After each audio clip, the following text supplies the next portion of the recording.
oh menikah, cerai. Karena tidak teratasi ekonominya, jangan-jangan Ya. menikah lagi, cerai lagi. Betul, Jadi janda betul. 2 kali itu.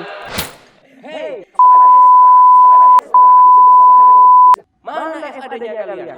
Mana FAD? Jangan.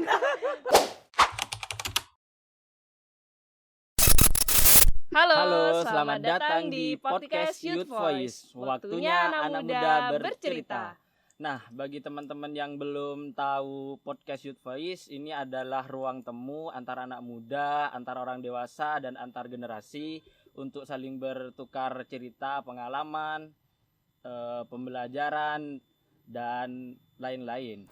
Nah, pada kesempatan kali ini telah hadir narasumber kita. Beliau bertiga ini merupakan tokoh penggerak asli dari Kecamatan Silo. Pak Putra sendiri, beliau termasuk guru saya dulu di Madrasah Aliyah, dan di samping kiri saya Pak Sofyan, ini penyuluh agama Kecamatan Silo. Selain itu sampingannya juga sebagai tiktokers pemula. Dan ini Mas Roni, ini kakak kelas saya dulu di pesantren. Ya, dari situ kita bisa melihat bahwa sebenarnya 2 tahun terakhir ya program Power to Youth itu banyak sekali bekerja sama dan berkomunikasi bersinergi dengan 3 serangkai ini, yaitu Ustadz Sofyan, Mas Samsul, dan Roni. Kami program Power to Youth juga sangat terbantu dengan adanya tokoh penggerak di Kecamatan Silo ini, dan harapannya bisa terus bersinergi hingga akhir ya. Mas. Amin. Nah, untuk itu boleh kita mendengarkan cerita-cerita dan capaian terbaik apa saja yang sudah didapatkan oleh 3 serangkai ini. Mungkin saya izin bertanya juga kepada Mas Samsul di sini. Dulu saat awal-awal asesmen di Kecamatan Silo, orang pertama yang disebut oleh Pak Camat itu Mas Samsul loh. Gitu ya. Iya, karena di sini ada rumah pintar, Iya, terus iya. katanya ada Pokja itu. Nah, mungkin Mas Samsul bisa cerita awal mula terbentuknya rumah pintar hingga sekarang jadi tempat menuangkan waktu luang anak-anak muda di desa, itu seperti apa, Mas? Iya, sebenarnya memang rumah pintar itu memang didesain untuk kemudian menjadi rumah pikiran, seperti disampaikan Mas Irfan tadi, lintas generasi. Jadi kami punya beberapa program yang kemudian bisa mewadahi berbagai kelompok usia, sekolah alam untuk anak usia dini, kemudian kelompok belajar untuk dewasa, dan kreatif hub untuk teman diskusi anak-anak muda gitu. Karena mungkin di Kecamatan Silo itu, kalau di Lodombo ada Tanokel, di Kecamatan Silo kebetulan kami satu-satunya yang sebagai pendidikan luar sekolah. Maka tidak heran kalau Pak Camat itu menyebut saya yang pertama ketika ada program yang berbau asesmen atau pendampingan seperti ini gitu. Itu sih sebenarnya. Iya, jadi memang karena yang pertama kali disebut di Karangharjo itu karena ada rumah pintar. Terus yang di tempat kedua yang pertama kali disebut tokohnya adalah Ustadz Sofyan. Gitu. Oke, makasih. Saat itu kita juga bertanya dengan Kepala KUA Silo, Ustadz. Waktu itu masih Pak Didi. Beliau mengatakan, Kasih Dimas. Beliau mengatakan bahwa Ustadz adalah penyuluh prestatif. Amin. Nah, gitu. Mungkin bisa diceritakan Ustadz sepak terjangnya selama ini sehingga jadi penyuluh prestatif. Ya, sebenarnya ini juga saya tidak menyangka ya. Jadi pertama kali saya masuk di Desa Harjomulyo itu tahun 2016. Kemudian secara alamiah, karena saya memang tipenya orang yang suka bergaul, saya mendekati anak-anak pemuda waktu itu. Karena saya tergerak melihat banyak sekali anak-anak muda, anak-anak jalanan, mereka yang mungkin kehidupannya tidak begitu mendapatkan perhatian yang lebih dari orang tua. Itu saya dampingi. Kenapa? Karena saya sebenarnya melihat banyak potensi. Mungkin masyarakat banyak melihat sisi negatif mereka, tapi sebenarnya kalau kita lebih mengenal dalam anak-anak itu, mereka punya banyak sekali sisi-sisi positif dan potensi yang bisa dikembangkan. Saya hadir sebagai sahabat, sebagai kakak untuk mereka. Kemudian ya dari yang awalnya komunitas anak jalanan berubah menjadi komunitas sosial keagamaan. Banyak yang kami lakukan untuk sumbangsih kepada masyarakat, kegiatan-kegiatan sosial, kegiatan-kegiatan keagamaan dan lain sebagainya. Nah, kebetulan 2017 saya terpilih sebagai penyuluh agama. Yang singkat cerita kemudian 2018 Kementerian Agama tingkat provinsi mengadakan lomba penyuluh teladan.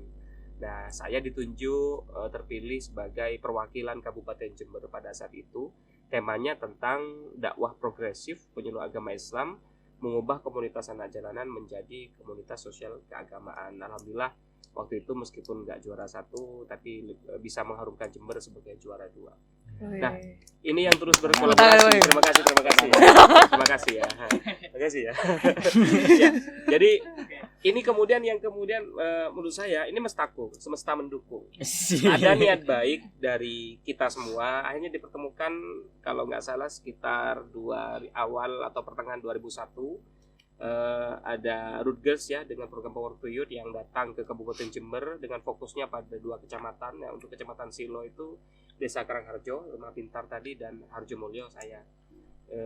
Akhirnya ini yang mempertemukan ruang gerak kita. Jadi yang awalnya visi misi saya memang di Kementerian Agama itu adalah pendampingan terhadap pemuda, termasuk salah satu di dalamnya juga ada pernikahan dini, pencegahan pernikahan dini dan segala macam, itu justru nyambung dengan Power to Youth. Tanokar. Visinya sama. Jadi kita langsung match gitu. Mungkin itulah dulu. Kalau tadi diulang bahasanya mestakung, semesta Semesta mendukung. mendukung. Lalu narasumber kita yang ketiga adalah Roni. Dia adalah pelengkap dari 2 tokoh yang hebat tadi, yaitu Ustadz Sofyan dan Mas Samsul. Nah, boleh dijelasin atau diceritakan Mas Roni gimana sudah terpilih sekarang jadi pembina FAD nih? Pasti ada cerita-ceritanya kan? Oke, selamat siang Kak Sofi dan Mas Irfan sebagai Siang. moderator, sebagai host. Oke. Nama saya Muhammad Alvan Khaironi, biasa dipanggil Roni sih, bisa dipanggil juga Alfian.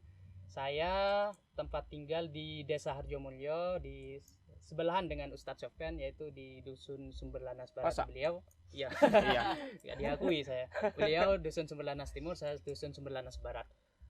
Saya diajak beliau sih kenapa bisa jadi pembina. Kalau ditanya kenapa jadi pembina, ya saya diajak beliau untuk sama-sama merintisi pendirian FAD Harjomulyo.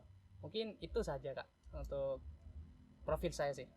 Ya, saya ngajak karena kan Mas Roni aktif di kegiatan pemuda juga kan ya di Gen Aregar ya. Di Gen Aregar di karena punya visi misi yang sama juga gitu Kak Sofi. Sering collab saya untuk pemudanya saya karena beliau punya Kompas tadi ya. Kompas punya Gen dengan Aregar, Gen Aregar kita collab bikin kegiatan bersama. Ya, Jadi gitu. sudah ada sinergi juga sebelum ke Forum Anak Desa dan sebelum Power to Youth gitu. Power to Youth gitu ya.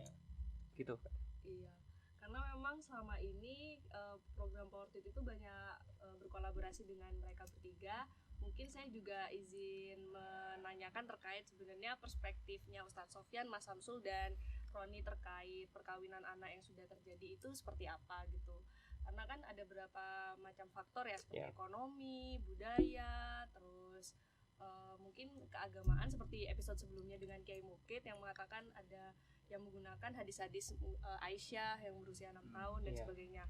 Nah, mungkin kalau dari ketiga narasumber ini seperti apa terkait perkawinan? Dari Bisa dimulai ini dari dulu, Mas Mas Samsul dulu lah. Ya, jadi kalau Kiai Mukid tadi berbicara dari perspektif agama gitu, banyak orang yang kemudian menggunakan dalil-dalil sebagai pembelaan. Misalkan daripada berzina mending nikah dini. Ya. Nah, kalau saya mungkin lebih bicara dari perspektif pendidikan Kak Sofi. Jadi memang teman-teman sekalian banyak kemudian problem nikah dini yang terjadi di khususnya Karangharjo, mungkin kalau bicara Kecamatan Silo mungkin luas risetnya. Itu memang problemnya sebenarnya salah satunya karena mereka tidak melanjutkan jenjang pendidikan atau berhenti. Itu banyak kami temui gitu. Misalkan contoh, mereka lulus SMA tidak kuliah. Akhirnya bagi anak misalkan perempuan itu lazim misalkan ketika nganggur itu lazim sering dijenguk tetangga Kak Sofi. Nah, kalau sudah sering dijenguk itu sebenarnya prepare teman-teman sekalian. Jadi dari perspektif pendidikan orang-orang yang tidak melanjutkan pendidikan atau putus sekolah ini rentan untuk menikah lebih cepat gitu. Karena memang mereka tidak punya sustainable living-nya itu terputus gitu sehingga mereka menjadi punya peluang untuk kemudian dilamar atau melamar gitu. Itu dari perspektif pendidikan. Sehingga bagi saya Rumah Pintar berkepentingan untuk kemudian menjaga itu. Paling tidak keberlangsungan itu kami advokasi mereka agar bisa melanjutkan gitu. Itu sih. Dan kalau ditanya perspektif tadi, ya menurut saya kurang baik gitu ya, karena menikah itu kan sebenarnya bukan hanya biologis tapi tanggung jawab sosial, moral dan ekonomi itu kan juga tanggung jawab. Nah, ketika teman-teman menikah di usia muda, secara moral dan sosial ekonomi mereka saya pikir masih lemah.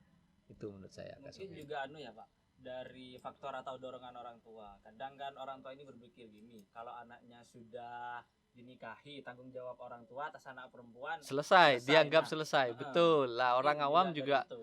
betul. Jadi faktor pendidikan orang tua juga pengaruh. Hmm. Jadi bagi kami misalkan, mohon maaf, misalkan orang tuanya yang punya pandangan modern, maka akan berpikir karir anak. Tetapi orang-orang awam, banyak sebagian yang dibilang Mas Irfan itu, Kak Sofi, lebih ingin bagaimana segera memindahkan tanggung jawab. Seolah-olah ketika menikah tanggung jawabnya selesai. Seolah-olah padahal faktanya teman-teman sekalian, ketika nikah dini itu bukan tanggung jawabnya berpindah, justru bertambah. Kenapa? Karena satu, misalkan yang laki belum siap bekerja suaminya, sehingga tanggungan tetap di orang tua. Belum lagi kalau mereka ada masalah teman-teman, jadi masalah sosial, pertengkaran misalkan, itu juga ke orang tua juga bebannya. Itu betul. faktanya seperti itu, sehingga perspektif saya ya kurang baik nikah dini ini, Jadi juga ada sisi perlu lain dicegah. yang tidak dipertimbangkan oleh orang Betul, tua. betul itu Mas Ya, Irfan. betul. Nggak tahu kalau dari perspektif penyuluh agama sama Mas Roni yang masih jomblo kira-kira seperti apa? Jangan disebut lah Pak. OTW. Ya atau Bahaya ini. atau Mas Roni jomblo sampai sekarang itu memang gara-gara itu, biar nikah tua saja kan? naudzubillah. Oke, silakan teman-teman. Siapa dulu? Atau kita sweet? Galang-galang. Moga. Penyuluh agama. Oke, terima kasih. Dalam hal ini saya sebagai penyuluh agama ya, Kementerian Agama itu memang punya perhatian yang sangat khusus Kak Sofi dan Kak Irfan tentang pernikahan dini, karena kepanjangan tangan dari Kementerian Agama di tingkat bawah itu kan KUA, Kantor Urusan Agama. Nah, saya di Kecamatan Silo itu sudah punya banyak program sejak 2019 kalau tidak salah, itu Pak Didik waktu itu masih kepala KUA. Kita ada punya program namanya KUA Go to School. Jadi sebenarnya, nah di dalam KUA itu punya beberapa tupoksi. Salah satunya itu adalah bimbingan keluarga sakinah. Jadi KUA tidak hanya melulu, ini yang disalahpahami oleh masyarakat, hanya bertugas secara administratif menikahkan masyarakat. Tidak, tapi kita punya tupoksi pelayanan bimbingan keluarga sakinah. Nah, keluarga sakinah itu kan keluarga yang bahagia. Betul. Bagaimana kita mempersiapkan keluarga yang bahagia, bagaimana kita menciptakan keluarga yang berbahagia, itu kan banyak faktor. Salah satunya dari faktor kesiapan mental, kesiapan fisik, ya, kesehatan, psikologi, ya. finansial, psikologis juga. Nah, ini masuk dalam cakupan bimbingan pelayanan kami. Makanya salah satu bentuknya itu adalah KUA Go to School, bagaimana memberikan penyadaran kepada siswa di sekolah-sekolah tentang makna sebuah pernikahan, bahwa menikah itu tidak hanya melulu urusan ranjang, misalnya urusan yang urusan biologis lah, urusan biologis, psikologi. yang bucin. Ya, ini kan masih jomblo 2 orang nih ya. Nggak paham ya. Kita pengalaman ya, betapa pusingnya. Mas Sofyan yang pengalaman, saya enggak. Oh. Ya, terima kasih. Jadi apa ya? Memberikan pemahaman terhadap anak sejak dini bahwa pernikahan itu juga penuh dengan tanggung jawab. Betul. Jadi betul-betul harus dipersiapkan secara mental, secara fisik, psikologis, seperti itu. Makanya kemudian ada program KUA Go to School. Ini bentuk perhatian dari KUA Kecamatan Silo, dari Kementerian Agama, bagaimana kita benar-benar memberikan pelayanan, bimbingan, pembinaan untuk betul-betul menyiapkan masyarakat yang memiliki keluarga sakinah ya. Jadi kayak gitulah. Terus ketemu sama program Power to Nah, Youth. akhirnya Nyambung ketemu ya? dengan program Power to Youth. Ketemu juga dengan binaan saya tadi, kelompok pemuda. Jadi mestakung bener lah pokoknya, semesta mendukung. Itu ya Kak Ron ya. Oke. Mas Roni. Saya sebetulnya saya pengen mendengar dari Ustaz Sofyan sini terkait pandangan agama saya ke perkawinan anak gitu. Cuma karena saya sudah bisik-bisik tadi. Kak Sofyan di agama ya? Ya, Kak Sofyan di agama ya? Saya kan di sudah sosial gitu. ada di episode yang lalu Kiai Muki. Oh gitu ya. Iya. Saya lebih ke teknis Kementerian Oh, Agama iya. ya. Berarti saya sosial ya? Sosial. Oke. Sosial. Oke. Sebetulnya nggak tahu ya, saya kayaknya agak nyambung, agak yakin lah. Semua persoalan anak muda itu berasal dari pergaulan yang tidak sehat gitu. termasuk betul. dari perkawinan anak atau pernikahan anak. Mengapa saya berbicara seperti ini? Karena Jadi pengalaman pribadi ya, ya dengan teman-teman. saya anak Pengalaman. orang sehat lah. Teman-teman punya pengalaman kan pasti sharing Oh, curhat siap. gitu. Oke. Karena gini, kenapa saya menyampaikan seperti ini? Karena kalau sudah pergaulan bebas, pasti kegiatan-kegiatan aktivitas sehari-hari juga yang negatif-negatif, negatif ya. seperti Tidak produktif. ya tidak produktif, seperti yang menganggur atau bahkan dengan kegiatan-kegiatan berjudi, berzina, atau Ngepil. bahkan Miras ya. miras, atau Miras. bahkan mengkonsumsi film-film porno. Hmm. Itu pornografi. kalau Itu mohon maaf ada ya. film porno dimakan. Bukan Ustaz. Bukan ya. Jadi kalau sudah apa ya? Kalau sudah terangsang dengan film-film biru seperti itu, maka ya gimana? Masyarakat budaya tidak akan mungkin memperbolehkan, karena memang budaya kita agama gitu, religi yang tidak ada free sex, sehingga yang cara yang paling ampuh adalah cepat menikah. Iya. Cepat menikah. Jadi kalau sudah cepat menikah, Jadi bebas. nikah cepat dianggap solusi loh. Nah, dianggap solusi. Nyambung sama mindset pemikiran orang tua tadi Iya, itu ya. iya. Reaksinya itu. Betul. Dianggap solusi. Dianggap Jadi solusi. kan sosial ini juga menyambung dengan yang pendidikan tadi, yang dengan yang disampaikan oleh Pak Salam, dan juga yang disampaikan oleh Ustadz Sofyan tadi, bahwa Ya. semuanya sebetulnya pernikahan ini adalah permasalahan kompleks sih. Iya. Semua peran dari baik itu pendidikan, ekonomi, tapi yang saya juga nangkap dari yang podcast kemarin yang dari Kiai Mukid, bahwa tergantung kita melihat peran mana yang lebih besar. Ya. Apa budayanya, apa pendidikannya, atau malah agamanya gitu. Jadi kita lihat itu sih, itu Kak Sof. Oke, kalau berdasarkan perspektif tadi yang sudah disampaikan oleh ketiga narasumber, saya juga izin bertanya, apa ya kira-kira terobosan yang bisa dilakukan untuk pencegahan perkawinan anak Bapak Ibu? Kok Bapak Ibu? Bapak-bapak sekalian. Aku saya. Maaf, Oke. bapak-bapak Bapak sekalian. Ibu katanya. Gitu. Kalau saya tadi Innalillah. grogi kamu man. Nggak, biar nggak apa-apa. Ya, moga Ustadz Sofyan, kalau tadi ada KU Agustus School, kira-kira ada terobosan lagi nggak ke depannya? Atau yang kemarin sudah cukup efektif? Oke, terima kasih. Jadi nyambung dengan tadi, saya merasa betul-betul didukung oleh semesta ya, tentunya oleh Allah Subhanahu Wa Taala, bahwa niat Ustadz kami, sekali ya. kan begitu, kita kan semuanya harus dikembalikan kepada Allah gitu. Ustadz banget. Jadi maksud saya, apa yang menjadi cita-cita kami secara pribadi, kemudian apa yang menjadi program dari pemerintah oleh Kementerian Agama, oleh KUA, itu kemudian secara tidak disengaja, tidak kita rencanakan, ketemu dengan orang-orang baik yang lain dan punya punya visi misi yang sama. Saya sebelumnya juga sebelum di penyuluh agama, sebelum ketemu di Power to Youth juga sering sinergi dengan Rumah Pintar, dengan Pak Samsul Hadi. Dan saat ini saya merasa lebih berbahagia karena program KUA Go to School ini saya kira bisa menjadi lebih maksimal dengan adanya program Power to Youth ini.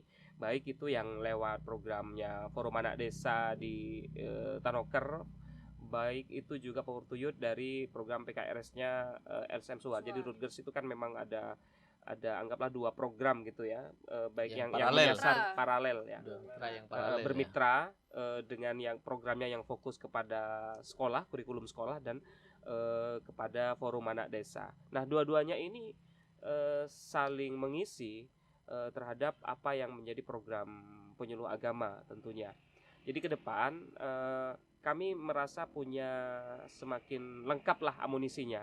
Jadi yang awalnya KUA Go to School itu hanya berbicara tentang bagaimana itu pernikahan dini dan segala macam, tapi dengan adanya program Power to Youth ini kita lebih kompleks ya. Ada modul-modul, ada beberapa tahapan-tahapan yang bisa dilaksanakan mulai dari program jangka pendek, jangka menengah, jangka panjang, sehingga lebih teratur. Apalagi ini kan programnya sampai 2024 atau 2025 ya kalau nggak salah. Maka tentu saja dengan melibatkan banyak sekali tokoh ya, karena Power to Youth ini kemudian membangun membangun sebuah simpul membangun sebuah ikatan-ikatan dan simpul bersama, mulai dari tokoh agama, tokoh masyarakat, pemerintah juga, dan stakeholder, beberapa orang-orang change maker di masing-masing daerah untuk bersama-sama nih gitu, terutama di tingkat desa gitu. Artinya kalau dari Kementerian Agama sendiri, dari KUA, dari penyuluh itu memang kami tidak sanggup kalau misalnya hanya kami sendiri. Tapi dengan adanya simpul-simpul yang sudah dibangun oleh Power to Youth ini menyatukan kita semua, mulai dari unsur pemerintah, tokoh agama dan lain sebagainya. Ini kita ke depan saya kira akan semakin banyak program yang bisa dilakukan. Salah satu contohnya saat ini forum anak desa terbentuk gitu kan, di mana Mas Roni juga terlibat, Mas Samsul juga terlibat.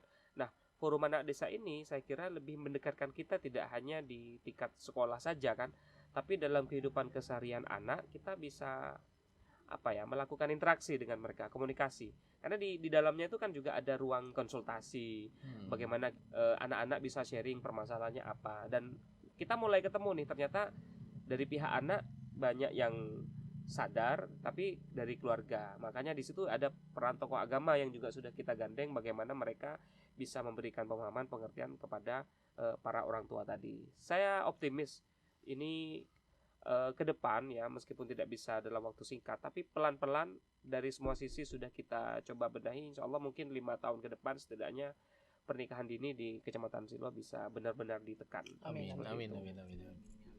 Kalau tadi di Harjomulyo sudah dijawab oleh Ustadz Sofyan, nah mungkin bergeser ke desa sebelah, Dilompati. Karangharjo. Karangharjo. Iya, Dilompati karena Dilompati.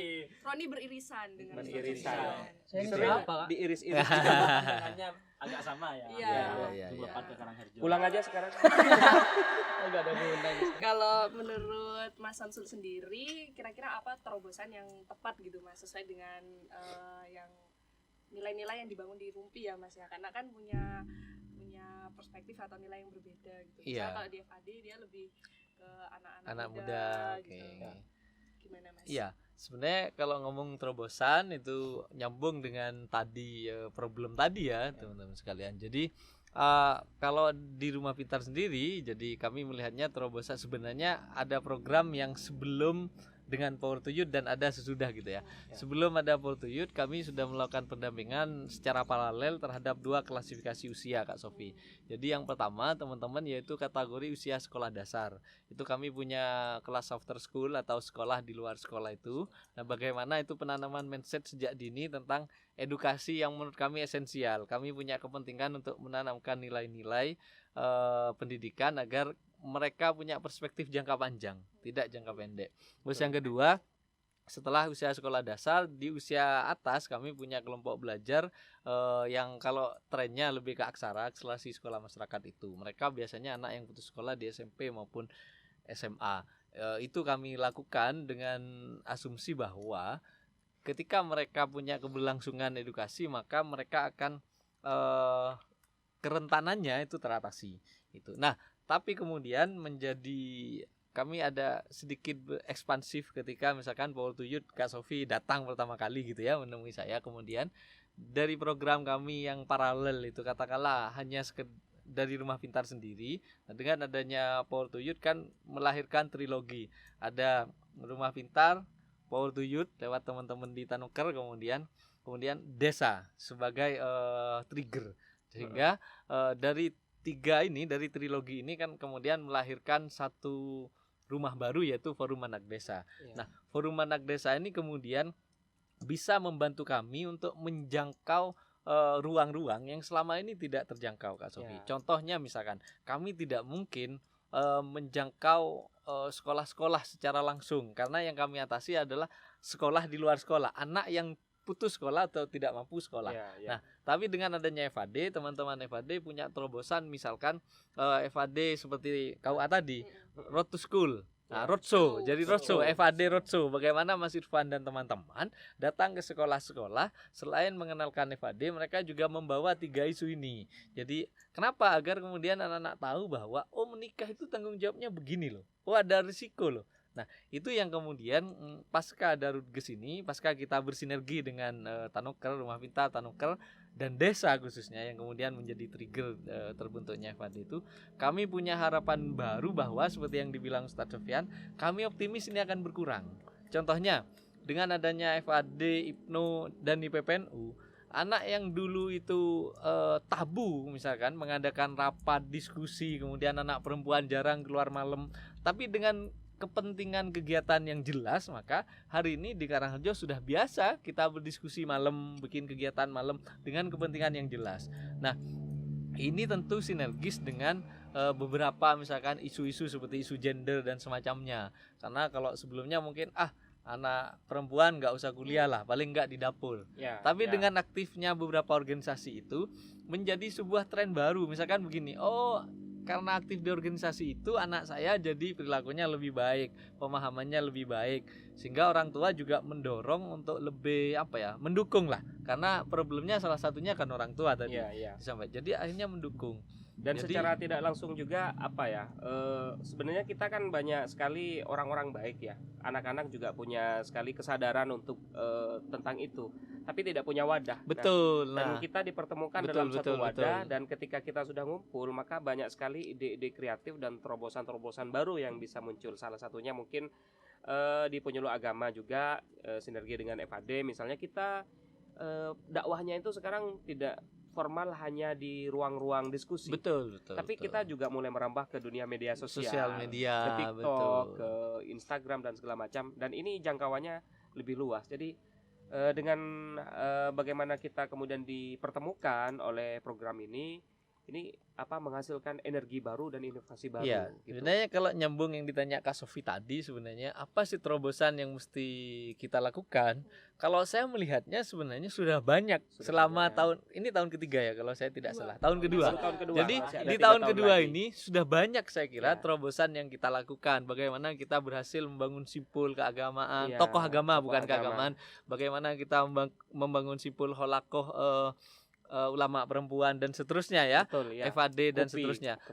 Justru saya berpikir ke depan ini kita bukan berpikir terobosan lagi. Bagaimana kemudian mengerucutkan terobosan ini pada satu tujuan bersama. Tokoh agama punya visi yang sama, Rumah Pintar visi yang sama, FAD visi yang sama, teman-teman Tanuker, bagaimana teman-teman Tanuker dan lewat Pol 7 itu mengkrit agar ini menjadi satu tujuan, menjadi piramida gitu. Itu sebenarnya yang saya kira ke depan sangat penting, karena mungkin seperti yang tadi disampaikan oleh Kiai Mukid, pernikahan dini itu tergantung problemnya dari mana. Dan kita mengatasi dari posisi masing-masing. Ustadz Sofyan sebagai penyuluh agama, isunya tentu regulasi KUA kan begitu. Roni dengan kapasitas temannya. Ini tadi bengong kenapa ini? Masalah dibutuhkan. Sudah saya sebut barusan. Roni dengan masalah sosialnya teman-temannya, dengan lingkungan sosial. Karena bagaimanapun saya setuju, lingkungan itu sangat mempengaruhi. Makanya kenapa Rumah Pintar membuka diri untuk menjadi kreatif hub, tempat diskusi itu teman-teman, agar anak-anak muda ini punya ruang yang positif. Kalau toh tidak berubah secara langsung, minimal ada pilihan hari ini Kak Sofi. Ya, Anda mau nongkrong nggak jelas sama nongkrong dengan kami, paling tidak seperti itu. Nah, makanya paling tidak harapan saya terobosan yang sudah ada ini, bagaimana nanti di tahun ketiga ini lebih mengerucut pada satu tujuan bersama. Meskipun hari ini tujuannya sama, tapi masih jalannya masing-masing kan begitu kan? Jalannya saya kira Harjomulyo FAD-nya misalkan contoh nih sudah berkarya dengan batiknya, Karangharjo dengan apanya. Tapi karya-karya tadi tetap tidak boleh lepas bahwa harus dijahit menjadi isu ini. Bagaimana batik itu misalkan contoh, bagaimana batik itu memberdayakan ibu-ibu janda muda agar kemudian tidak jatuh pada lubang yang sama dalam arti menikah, cerai. Karena tidak teratasi ekonominya, jangan-jangan menikah lagi, cerai lagi, jadi janda dua kali itu. Nah, artinya dalam komunitas batik itu juga kita memasukkan jadi dijahit pada isu juga, itu Kak Sofi. Mungkin juga FAD Karangharjo nanti punya program UMKM dijahit juga ke anak pengangguran misalkan, kan bisa kan? Jadi anak pengangguran dari itu diwadahi banyak program gitu. Itu eksekutor handalnya salah satunya Mas Roni ini ya. Kasih tanggung gitu dari tadi. Iya, jadi soalnya. ada cuma gini. Kalau Mas Roni ini memang sebenarnya dia berada di antara kita berdua. Di antara, jadi di Rumah Pintar dia juga sebagai pengelola juga membantu saya, di FAD Harjomulyo juga, dan yang paling di antara kan nyari jodoh nih, mau Karangharjo apa Harjomulyo? Gimana? Mau di Karangharjo apa Harjomulyo? Di Maesan ya Kak. Itu susah itu. Misalkan ya. Justru ini yang jujur ya, yang jujur. Justru ini yang jujur. Gimana Kak? Mau Dan pulang ke saya Maisan apa senang ke Raharjo? senangnya begini, banyak sekali apa ya para aktivis kita ini di Forum Anak Desa dan di kegiatan Poverty ini, mereka tuh memang orang jomblo-jomblo kayak si Irfan, Kak Irfan ini, kemudian Roni. Oh enggak, kalau Kak Irfan enggak jomblo. Saya tahu itu. Belum menikah, maksudnya belum menikah. Oh iya iya. Artinya ketika kita membawa isu pencegahan pernikahan dini, ini contohnya ada. Nih, kita bisa nih, kita bereksis, aktualisasi diri, kita bisa berkreasi. Jadi segala saya macam. setuju. Mereka langsung dengan contoh dirinya Iya sendiri betul kan, Kak. seperti itu. Jadi Ustadz Sofyan saya setuju Kak Roni untuk dijadikan sebagai changemaker pernikahan dini. Jadi Ya. biar nggak nikah aja dulu Biar sampai nggak 2024 nih selesai. Duta 2025. pernikahan ya. Ah, duta anti Dudati perkawinan anak. Jadi jangan menikah sebelum 2025. Itu saran saya. Tapi ini Gimana ini, Mas Roni, sanggup? Enggak. Sebentar ini biar menjawab dulu. Kak. sanggup. tema kita ini Menarik tadi yang disampaikan oleh ketiga narasumber terkait Forum Anak Desa. Lalu juga kita tahu ya banyak sekali prestasi-prestasi yang sudah dilakukan oleh ketiga tokoh lokal ini. Salah satunya kalau di Harjomulyo kemarin batiknya itu sudah mau menuju nasional ya Ustadz. amin. Amin. Terus saja. yang di Karangharjo ada prestasi-prestasi seperti mading. Ya. Terus kemarin juga advokasi untuk anggaran desa di proker FAD itu 17 juta. Iya. 20 juta. 20. Keren. Kalau yang di Harjomulyo kemarin Bilion. 17 juta. Nah, Dekat lobby pas pembina kalau di Karangharjo ini. iya Kayak gitu lah. Sampai angka segitu ini dari lobby pembina ini. XBPD ya. Gitu ya. Nah, di samping itu kan pasti tak ada gading yang tak retak ya. Pasti juga pendamping mempunyai hambatan-hambatan atau tantangan-tantangan sendiri. Nah, kalau boleh saya tahu tantangan atau hambatan ya yang dihadapi oleh para pendamping ini apa gitu, seperti apa? Ya. Mungkin dari Mas Mungkin Samsul. Mas Roni dulu. Oh ya. Nanti Iya. baru saya. Pendamping. Tadi kan mewakili Nyaman, sudah. Oh iya. mewakili Karangharjo itu kan mewakili Harjomulyo tadi Mas Sofyan. Mungkin sekarang Mas Roni. Nah. Tantangan apa? Gimana? Yang bikin kita stres gitu diceritakan. Gimana tantangannya? Tantangan dan hambatan. Pendamping ya. Ya. Oke. Gimana ya? Saya profilnya sebagai pendamping Iya. dua Desa. apa cuma satu atau gimana? Satu. Kan ini tanya Harjomulyo. Oh iya, oke. Tantangan ya. Tentu tantangan kami ini ada internal dan eksternal Kak Sof. Internal tentu di tubuh FAD ini banyak sekali kami menemukan masalah-masalah baru yang sebetulnya harus kita selesaikan. Misalkan seperti solidaritas, karena yang masih di tubuh FAD ini anggotanya masih di bawah umur lah ya, 19 tahun ke bawah. Itu yang satu. Bagaimana kita harus sebagai pembina harus bisa menyelaraskan lah pemikiran-pemikiran mereka yang multikultural, multi pemikiran, Multiverse pokoknya. multiverse yang ya emosionalnya masih dini gitu. Bagaimana kami harus bisa memahami terhadap kemauan mereka dari masing-masing individu, nggak sama lah Sof itu. Terus juga kami melihatnya juga terhadap kegiatan ini. Jujur kami sebagai pembina itu merasa mereka overload terhadap kegiatan, sehingga hak mereka untuk bermain, hak mereka untuk beristirahat itu kayaknya kami mengambilnya gitu, mengambil hak-hak mereka, sehingga kami harus bisa PR juga dengan Ustadz Sofa sebagai Harjomulyo, kami ingin menambah pasukan baru gitu, jadi kita tidak hanya terbatas pada 21 anak ya Ustadz Sofyan, tidak hanya 21 anak, jadi kami ingin menambah seperti PR sudah kami rangkul juga sebagai komunitas-komunitas lain yang ada di Harjomulyo, kami juga rangkul juga, tidak hanya sebatas FAD dan IPNU yang di Harjomulyo.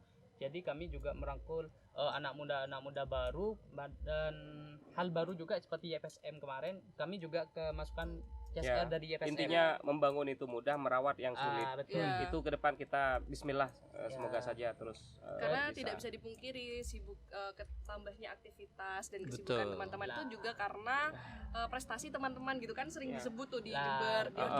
lalu Karangharjo diundang gini, ini, diundang nah, itu. Nah, Iya, iya. karena selalu digadang-gadang menjadi desa percontohan, Nah. desa percontohan gitu. Makanya Kak Sofi jangan kaget kemarin beberapa kali bilang ke saya, atau yang dari Tanokar bilang ke saya, loh kok baru ini Ron, loh kok baru lah, karena kami pengen ada regenerasi baru Regenerasi, gitu, tidak iya, hanya orang-orang regenerasi. situ saja, makanya ada orang-orang baru gitu selalu. Gitu Kak Sof. Kalau dari Tambah Karangharjo menteri sendiri, kedua. Mas Samsul? Oke, kalau bicara tantangan Kak Sofi sebenarnya ada dua. Yang pertama tantangan sebagai organisasi. Karena FAD ini barang baru, maka organisasi ini penting untuk mensosialisasikan Iya. dirinya siapa. Karena masih banyak orang yang tidak tahu. Contoh, tahu. di internal pemerintah desa sendiri, dulu sempat rancu. Dikira FAD ini menggantikan Karang Taruna, Karang karena Taruna. kebetulan waktu itu transisi, di satu sisi Karang Taruna masih transisi, di sisi lain FAD terbentuk, sehingga ini dikira akan menggantikan, padahal dari sisi regulasi dan kepentingannya kan berbeda. Beda. Nah itu tantangan di internal. Di eksternal juga FAD perlu memperkenalkan diri, misalkan makanya punya program Roadshow to School. Itu sebenarnya kan bagaimana FAD memperkenalkan organisasi ini dalam rangka yang dibilang Mas Roni tadi, dalam rangka kita ingin merekrut regenerasi gitu. Jadi bahwa ke depan kan FAD ini hanya masa waktunya 2 tahun. Tentu Ya. berikutnya harus disiapkan mental dan pengetahuannya, kan begitu, untuk generasi berikutnya. Nah, yang kedua tantangannya sebagai individu. Saya dan Kak Vivi sebagai pembina punya tantangan untuk menjaga energi mereka untuk memaintain. Betul. Seperti yang dibilang Kak Roni, Harjo karena Mulyo barang juga, baru betul. biasanya kadang semangat overload. Semangat. Sampai overload. Mereka lupa bahwa mereka punya tanggung jawab 2 tahun, bukan sebulan 2 bulan, bukan seminggu, tapi 2 tahun. Nah, kami berkepentingan sebenarnya bagaimana memanage energi teman-teman itu agar efektif selama 2 tahun. Itu yang saya lihat tantangannya di Karangharjo itu seperti itu. Nah, dari dua tantangan itu kalau saya melihatnya FAD ini punya potensi jika di maintain secara serius, jadi energinya anak-anak efektif. Yang kedua, halayak ramai sudah tahu, maka kita tidak akan kekurangan sumber daya, saya kira. Itu sih dari saya. Monggo Kak Sofi. Boleh Mas Irfan ngasih pertanyaan mungkin? Ini dia. Mungkin ini juga menjadi pertanyaan penutup pada podcast kali ini. Jadi bagaimana proses transformasi terkait visi gerakan antar generasi, baik itu dari yang SMP, SD, kuliah dan SMA, dan juga harapan untuk anak muda ke depannya. Bisa dimulai dari Ustadz Sofyan ya barangkali. Iya, karena kan Mewakili mereka beliau. bertiga nih Heeh. energinya sangat semangat sekali kan untuk betul sekali. membuat lingkungannya jadi lebih inklusif buat anak muda. Nah, itu bagaimana mentransfer ke adik-adik gitu, Ustaz? Ya, khusus untuk apa di Harjo Mulyo terutama ya, kita memang apa ya, totalitas sebenarnya. Makanya apa yang dilakukan dengan hati, maka itu juga akan nyampe ya? di hati. Kenapa begini? Nah, ini Irfan. harus diperjelas ini Pak Sofyan. Ya, artinya kita harus benar-benar totalitas dari hati. Seperti yang saya bilang tadi, bahwa sebenarnya ada banyak orang baik atas nama personal ataupun instansi itu punya niatan yang baik ya, punya keinginan yang baik dari hatinya untuk bagaimana kita sama-sama berbenah, sama-sama bagaimana kita mendampingi generasi muda ini. Tetapi kita nggak punya wadah, dan memulainya itu dari mana? Banyak yang jalan sendiri-sendiri, pemerintah jalan sendiri dengan program KB, penjuluhan KB dan segala macam, tokoh agama jalan sendiri, pemuda jalan sendiri. Tapi dengan adanya Power to Youth ini kita bisa ketemu satu gitu ya, berkolaborasi. Jadi kita betul-betul melakukan dari hati lah, tidak ada tendensi apapun seperti itu. Dan bahkan kalau khusus untuk penyuluh agama dan pembina FAD Harjo Mulyo, kita malah sering dilecehkan sama anggotanya dalam tanda kutip ya, maksudnya. Kita hadir sebagai teman, sebagai kakak, teman untuk sharing, bukan guru atau siapa yang mengguru seperti itu. Dan proses transformasinya saya kira masyarakat sudah mulai nampak ya. Jadi yang dulu misalnya menikah dini kemudian berhenti sekolah, kemudian ada tahap kedua, sekolah tapi tetap nikah gitu. Jadi ada yang bersekolah tapi tetap nikah. Nah sekarang transformasinya mulai berubah, ada yang sudah benar-benar lebih memilih untuk menyelesaikan sekolahnya dulu baru menikah, meskipun mungkin usianya tidak tidak sampai di 19 tahun ya. Tapi ini kan Iya. ada tahapan-tahapan yang Iya. semakin baik. Ada progres lah Progres ya, ya, ada saya progres. progres dan memang tidak semudah membalikkan telapak Betul. kaki. Telapak tangan. Telapak tangan kan Telapak biasa. tangan. Makanya Telapak tangan program biasa. ini pun kan 5 tahun kan Iya, gitu 5 ya. tahun. Artinya jangka panjang. Telapak kaki emang dasarnya sulit. Iya. Iya, iya. Jadi banyak perkataan Pak Sofyan ini yang menggiring untuk diklarifikasi. Tolong editor diedit. Mungkin Mas Roni ada yang mau ditambahkan dari Start Sofia? Ditambahkan. Ini kok hostnya Nggak jadi ada saya. Gak apa-apa, Iya, gak iya. apa-apa. Kan sama. Soalnya ya apa ya? Setuju dengan Kak Sofyan. Jadi melalui hati gitu. Ya masalah baper urusan belakang. Masuk. Ya kita membangun emosional sih, membangun emosional antar Ya, anggota. Jadi kami gak Baik itu kepada pemudanya ya, Dan kepada ibu-ibu. tokoh masyarakat, kepada pemerintah desa. kita kirain sama ibu-ibunya juga. Ya itu aja Kak Sof, gak ada yang perlu tanda. Yang Cukup. selanjutnya dari Mas Ultra. Samsul. Iya. Kalau kami sih bagaimana mentransformasikan energi dan visi ini sebenarnya cukup bagaimana kami sering melakukan forum-forum diskusi sehingga teman-teman lebih terbuka secara lebih open minded gitu terhadap isu-isu yang sensitif. Karena sebelumnya misalkan ketika jarang diskusi maka teman-teman tidak punya sensitivitas yang positif gitu. Sensitifnya negatif. Misalkan gini, LGBT jangan dibahas. Padahal mereka belum tahu LGBT apa. Nah, pada ketika dibahas kita bisa menghindari hal-hal negatifnya kan Ya. harapannya begitu. Ketika Betul. diskusi tentang hal-hal yang negatif kalau dibahas maka bisa dihindari. Nah, jadi yang bagaimana kami di Karangharjo itu membangun budaya open minded itu Ya. ke teman-teman. Ayo kalau ada apa-apa kita diskusi. Termasuk masalah Sehingga kesehatan reproduksi gitu lah, kan agak kita masih diskusi. tabu ya. Sehingga ketika kita diskusikan maka menjadi hal yang oke, positifnya bisa dikerjakan, negatifnya bisa dihindari. Betul. Itu yang utama. Yang kedua, transformasi yang kami lakukan di Karangharjo yang sangat nampak sebenarnya yaitu transformasi secara instansi Kak Sofi. Jadi dulu anak-anak muda ini untuk masuk ke balai desa itu susah sekali kecuali Serem ya, butuh serem. tanda tangan surat. Serem. Ya. Tapi dengan adanya FAD dan budaya rumah pintar yang terbuka, budaya anak muda FAD yang sekarang sudah modern ya, itu kemudian kami coba transformasikan di balai desa itu. Alhamdulillah sekarang menjadi balai desa ini menjadi lebih terbuka bahwa ini rumah bersama gitu. Misalkan sekretariat FAD sering jadi tempat teman-teman perangkat diskusi. Bahkan kalau di luar jam kantor kadang kita karaokean misalkan karena ada media yang disiapkan oleh teman-teman untuk podcast, untuk audio dan seterusnya.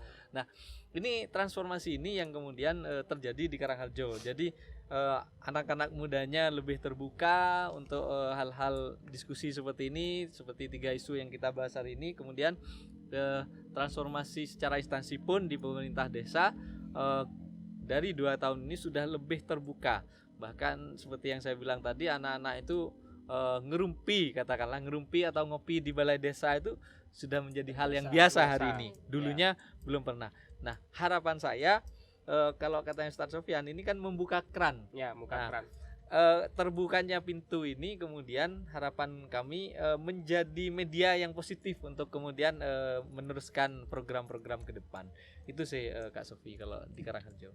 Oke, obrolan kita kali ini sangat seru sekali ya. Seru sekali. Karena tiga-tiganya ini sangat bersemangat dan ahli di Dan bidangnya masing-masing gitu. Kayaknya Kata kita harus lainnya kita agak rumpis lah orangnya.